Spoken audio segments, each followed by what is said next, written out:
आप देख रहे हैं आर पार, देश का सबसे लोकप्रिय debate show, prime time show. लेकिन अब से कुछ देर पहले प्रधानमंत्री मोदी ने बात करी श्रमजीवियों से, श्रमजीवी जिन्होंने पूरा ये कर्तव्य पथ का निर्माण किया है, जिन्होंने अपना श्रम दिया है, उनसे बात करी प्रधानमंत्री नरेंद्र मोदी ने। उसकी तस्वीरें मैं आपको दिखा रहा हूं। मेरे साथ राशिद अल्वी है, मेरे साथ विश्वास सारंग है। राशिद अल्वी, अब आप उस बात का भी जवाब दीजिए जो ब्रेक से पहले सवाल आया था कि मुगलों से हमारा क्या लेना देना। हमारा लेना देना तो नेताजी सुभाष चंद्र बोस से है, हमारा लेना देना तो रविंद्रनाथ टैगोर से है, हमारा लेना देना तो महात्मा गांधी यानी बापू से है। हमारा क्या लेना देना है मुगलों से?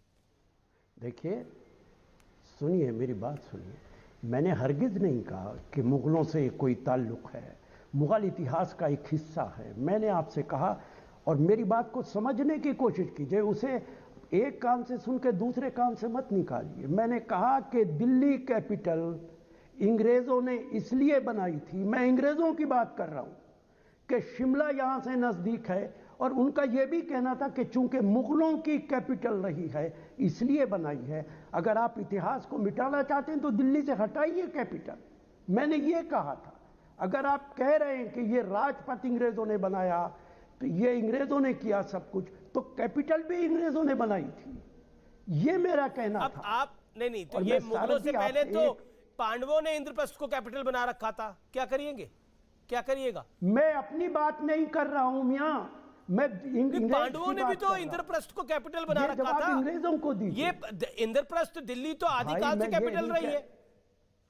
पांडव तो मुगलों से पहले ही थे ना। वो जब इतिहास में कभी रही होगी भाई, इतिहास में कभी, तो आप कहिए ना ये बात। नहीं तो हम अगर मुगलों का इतिहास मानेंगे तो पांडवों का इतिहास भी मानना पड़ेगा। आप क्यों कह रहे हैं भाई? मैं आज भी इंद्रप्रस्थ का किला है, किसी का मान रहा। मैं तो कह रहा हूं कि अंग्रेज ने कैपिटल क्यों बनाई थी, मैं वो बात कह रहा हूं। जी, मैं इससे आगे पीछे की बात नहीं कह रहा। लेकिन क्या आपको लगता नहीं है राशिद जी, मेरा सवाल बड़ा मूलभूत है, क्या आपको लगता नहीं है इस कर्तव्य पथ पर कि अगर नरेंद्र मोदी बात कर रहे हैं तो कर्तव्य का मतलब है कि अपना काम करें, और काम कर रहे हैं नरेंद्र मोदी? क्या आपको लगता नहीं है कि किंग्स रोड यानी राजपथ अंग्रेजों की निशानी से आगे बढ़ना, क्या आपको लगता नहीं है ये देश के लिए भी बेहतर है? हम क्यों अंग्रेजों की निशानियों को याद करें? क्या इसका नाम किंग्सवे है? आपने किंग्सवे बदला है कि राजपथ बदला है? कहां आप ले जाते हैं भाई? आप तो एंकर हैं। किंग्सवे को तो लोग जानते भी नहीं हैं। राजपथ बदल के आपने कर्तव्य किया। आप कर्तव्य रखने का हक तब है जब आप कर्तव्य निभाएं। आप कर्तव्य नहीं निभा रहे, और सिर्फ नाम बदलने से कुछ नहीं होता है। बीजेपी की सरकार आती है, सड़कों के नाम बदल दो, शहरों के नाम बदल दो, राजपथ का नाम बदल दो। अरे ये तो बिल्कुल ऐसा है जैसे लेकिन इस समय की बड़ी खबर मैं आपको आप अपने बच्चे पैदा करो। मैं आपको बता रहा हूं, प्रधानमंत्री ने श्रमजीवियों को बुलाया है कि मैं आपको 26 जनवरी की परेड में शामिल करूंगा। जिन्होंने काम किया है इस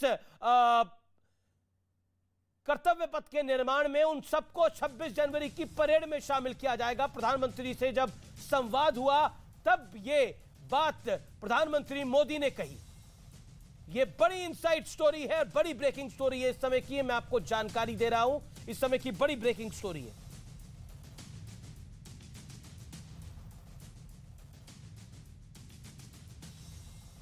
राशिद अल्वी, क्या कहना चाहते हैं आप? एक अच्छी पहल है नरेंद्र मोदी की श्रमजीवियों को बुलाने की। देखिए, आप जो चाहें आप कह सकते हैं। 26 जनवरी में आप बुला रहे हैं, किसी को बुला लीजिए।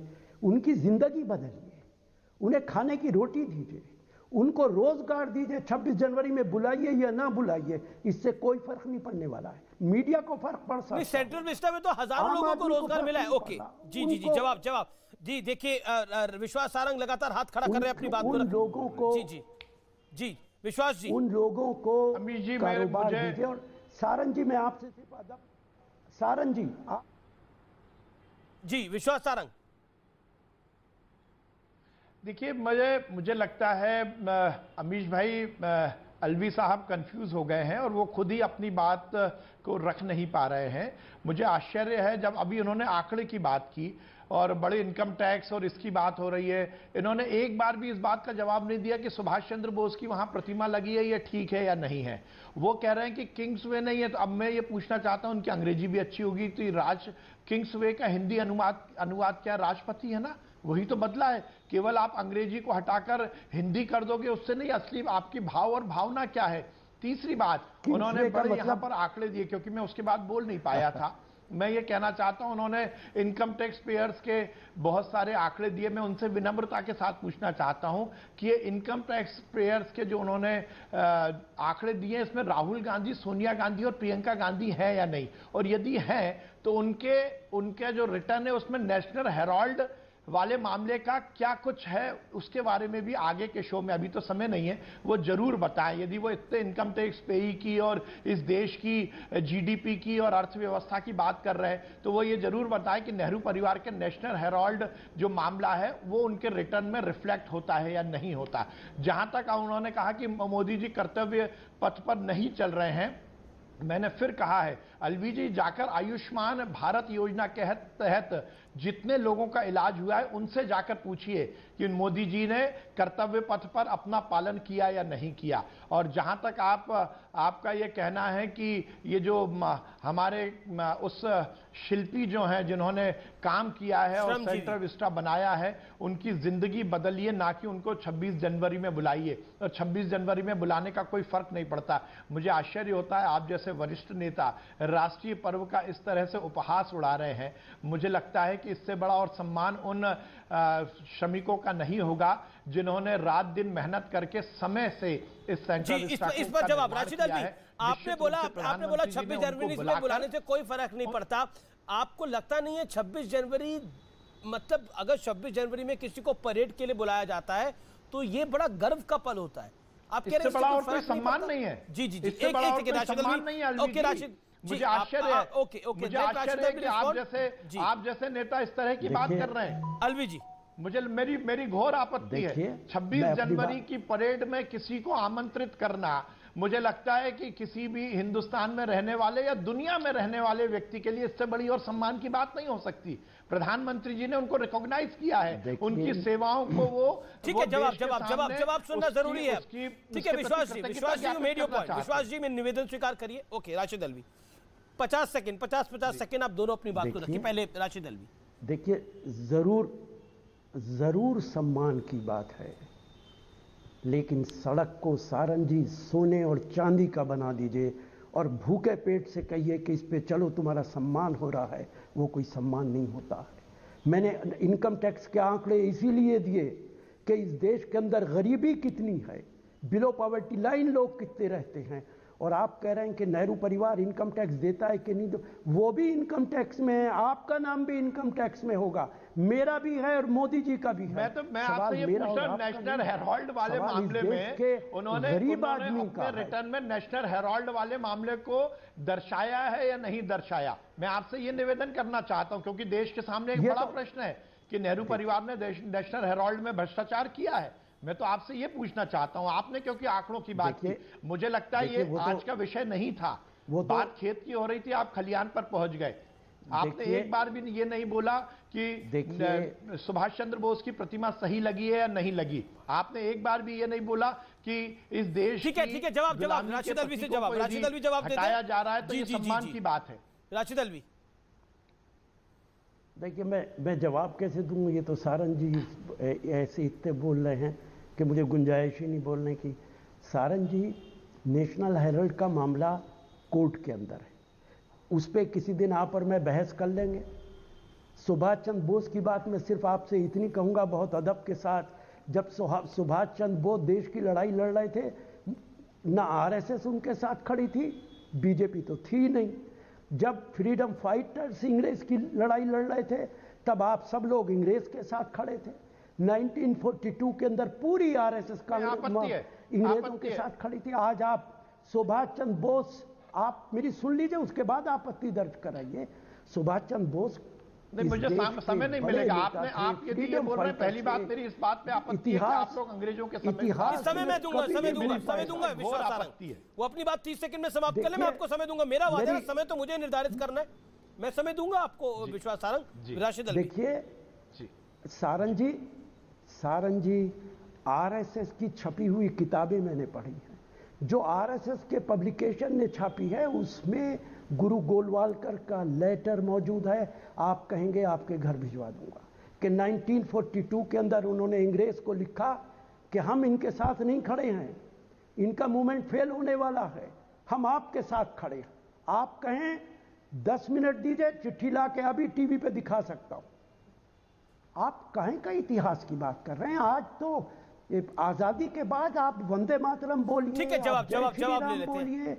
आप सब के सब देशभक्त हैं, हम सब देशद्रोही हैं। मुझे लगता है ठीक है। राशिद अलवी, अब आप भी निवेदन को स्वीकार करिए। अब जवाब विश्वास सारंग का। विश्वास सारंग 50 सेकंड से 60 सेकंड अपनी बात। भाई, मुझे इससे ज्यादा आपत्तिजनक कुछ नहीं लगता। और अलवी जी मुझे कौन सी किताबें देंगे, मैं यदि वो मुझे पता बताएं तो उनको मैं किताबें दूंगा। और आरएसएस जैसे राष्ट्रभक्त संगठन को ऐसे किसी कांग्रेसी नेता के सर्टिफिकेट की जरूरत नहीं है। अलवी जी, यदि इस देश में एकता अखंडता कायम रही है तो उसका बहुत बड़ा कारण है आरएसएस और स्वयं राष्ट्रीय स्वयंसेवक संघ। आप जिन महान विभूति का नाम ले रहे हैं, उन्होंने जिंदगी इस देश की एकता अखंडता के लिए लगाया है। यदि आज कश्मीर हिंदुस्तान का अंग है तो उसका केवल और एक केवल कारण है राष्ट्रीय स्वयंसेवक संघ। इसलिए उसको किसी भी सर्टिफिकेट की आप जैसे नेता से जरूरत नहीं है, मैं बड़ी विनम्रता के साथ कहना चाहता हूं। और निश्चित रूप से इस देश के इतिहास में कांग्रेस ने और कांग्रेस के नेताओं ने इस देश को तोड़ा है, मरोड़ा है, इस देश के इतिहास को तोड़ा है और मरोड़ा है। इस देश की एकता अखंडता को कायम करने का रखने का काम राष्ट्रीय स्वयंसेवक जैसे संगठनों ने ही किया है, जो देश के लिए ही जीते हैं। जहां तक रही कर्तव्य पथ की बात, तो फिर मैं देश के यशस्वी प्रधानमंत्री जी को बहुत बधाई दूंगा कि उन्होंने एक बार पुनः स्थापित किया है कि वो इस देश के प्रधान सेवक हैं और कर्तव्य निष्ठा का पूरा पालन करने के भाव के साथ इस नए। राशिद अलवी, मेरा एक सवाल और मैं संक्षेप में इसका जवाब चाहूंगा। क्या आपको लगता नहीं है कि नरेंद्र मोदी कई फर्स्ट के लिए जाने जाते हैं, चाहे वो धारा 370 हटाई गई हो, चाहे वो राम मंदिर का निर्माण हो? क्या आपको लगता नहीं है गुलामी की जंजीरें, गुलामी की परछाइयां, इन सबका निदान, इन सबका पिंडदान बड़ा आवश्यक था? ये नया भारत है, जो नया भारत आजादी के 75वें काल में, अमृत काल के अंदर इन गुलामी की जंजीरों को पीछे छोड़ रहा है। इसके लिए तो आपको पीठ थपथपानी चाहिए, शाबाशी देनी चाहिए कि मौजूदा सरकार जो है वो गुलामी के प्रतीकों का पिंडदान कर रही है। हमने आर्टिकल 370 के ख़त्म होने की कभी मुखालफत नहीं की है। और मैं सारंग जी एक बात और कह दूं, एक जुमला आपने कहा था कि राशिद अलवी आपकी मजबूरी है कि कांग्रेस में बैठ के ऐसी बात करो। मैं राजनीति में बचपन से हूं, मैंने पहला चुनाव बहुत छोटी उम्र में लड़ा था सारंग जी, और मैं राजनीति में कभी झूठ नहीं बोलता हूं। कांग्रेस की कमी होती है टीवी पे बोल देता हूं, ये एंकर बैठे इनसे पूछ लीजिए। मैं कभी गलत, अगर कांग्रेस की कोई गलती होगी, मैं बार बार कहता हूं हमारी गलती है इसलिए आप सत्ता में बैठे, अगर हमारी गलतियां ना होती तो आप सत्ता में नहीं बैठते। इसलिए जो बोलता हूं दिल से बोलता हूं, सच्ची बात बोलता हूं। 370 की मैंने कभी मुखालफत नहीं की। हाँ, ये मैंने ज़रूर कहा है 370 हटाने से पहले कश्मीर के लोगों को एतमाद में, कॉन्फिडेंस में लेना चाहिए था। आज क्या हालात है वहाँ पे? अगर आपने कॉन्फिडेंस में लिया होता, आपने सारे नेताओं को जेल में डाल दिया। आपने उमर अब्दुल्ला, फारूक अब्दुल्ला और मुफ्ती साहब की लड़की जिसके साथ आपने सरकार बनाई, उन्हें सबको जेल में डाल दिया। आप सबके साथ मशवरा करके, प्रधानमंत्री की आदत क्या? राशिद साहब मशवरा किसके साथ करते? कोई कह रहा था कि तिरंगा उठाने वाला कोई बचेगा ही नहीं, कोई कह रहा था आग लग जाएगी। मशवरा किसके साथ करते? और आप भी जानते हैं, आप तो खुद सरकारों में रहे हैं, शासन में रहे हैं, सरकारें बनाई हैं, सरकारें चलाई हैं। क्या सरकारें लोकशाही के अंदर बताकर फैसले करती है कि मैं ये फैसला करने जा रही हूं? ऐसा होता है? आप बताइए मुझे। देवगन जी, इंदिरा गांधी ने पाकिस्तान के 2 टुकड़े करे थे, किसी से पूछा था? नेशनलाइज्ड बैंक करे थे, किसी से पूछा था? ऐसा नहीं होता। राजीव गांधी ने शाहबानो के मामले में सुप्रीम कोर्ट का पार्लियामेंट में फैसला पलट दिया था। किसी ने पूछा था राजीव गांधी ने देश की जनता से? देश की जनता कहती है नहीं, अधेड़ उम्र की महिला के साथ ऐसा अन्याय नहीं करना चाहिए था। देवगन जी, आप मुझसे उम्र में छोटे हैं जी, और आपको मैं सिर्फ इतनी एडवाइस दूंगा, एज ए एंकर बात कीजिए, आप पाला इधर का मत लीजिए। मैं देश का पाला ले रहा हूं की बात आप कर रहे हैं। मैं 15 साल, अब सुन लीजिए मेरी, मुझे 15 साल एमपी रहा हूं पार्लियामेंट के अंदर हमेशा, पार्लियामेंट में हमेशा हम बीजेपी के नेताओं से मशवरा करते थे और जरूरत होती थी तो कानून के अंदर तब्दीली करते थे। ये जो आज आप कर रहे हैं, इसमें 12 पॉलिटिकल पार्टीज ने मुखालफत की थी, आपने कोई मशवरा नहीं किया। 60 IAS ऑफिसर्स, जिसमें फॉर्मर जी बिल्कुल आप जी विश्वास